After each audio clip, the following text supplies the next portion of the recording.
Hello दोस्तों, क्या आपको पता है कि अगर आपने इनकम टैक्स रिटर्न अपना टाइम से फाइल नहीं करा तो उस केस में आपको लेट फीस तो लगेगी, लेकिन उसके साथ साथ जो आपका रिफंड बन रहा होगा अगर इनकम टैक्स का तो उस पर इंटरेस्ट भी आपको कम मिलेगा। Section 437 new income tax act का ये हमें बताता है कि आपका जो इंटरेस्ट होता है रिफंड के केस में, वो अगर आपने आईटीआर अपना टाइम से फाइल करा है, within due date file करा है। ड्यू डेट क्या होती है सर? अगर आप आईटीआर 1 एंड 2 फाइल करते हैं तो आपकी ड्यू डेट जो होगी 31 जुलाई होगी। आईटीआर 3 एंड आईटीआर 4 फाइल करते हैं तो आपकी ड्यू डेट 31 अगस्त होगी। एंड अगर आपका ऑडिट होता है, टैक्स ऑडिट होता है, तो उस केस में आपकी 31 अक्टूबर ड्यू डेट होगी। तो अगर विद इन ड्यू डेट हम लोग ने फाइल करा है तो हमारा जो रिफंड पे इंटरेस्ट कैलकुलेट होगा वो 1 अप्रैल से कैलकुलेट होगा और जब तक आपका रिफंड ग्रांट होगा उस डेट तक कैलकुलेट होगा।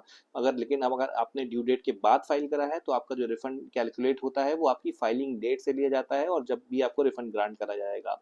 तो अगर फॉर एग्जाम्पल आपका 1 लाख रुपीज का रिफंड है और आपने जो फाइल करा है टाइमली फाइल करा है और आपका जो सपोज दिसंबर में आपका रिफंड ग्रांट हो गया तो आपका 1 अप्रैल से लेकर के दिसंबर तक काउंट करा जाएगा।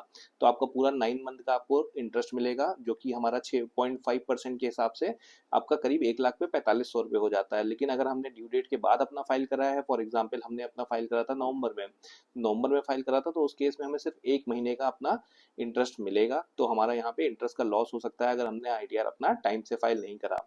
तो ऐसी और टैक्स फैक्ट के लिए चैनल को सब्सक्राइब करिए। Thank you so much for watching the video.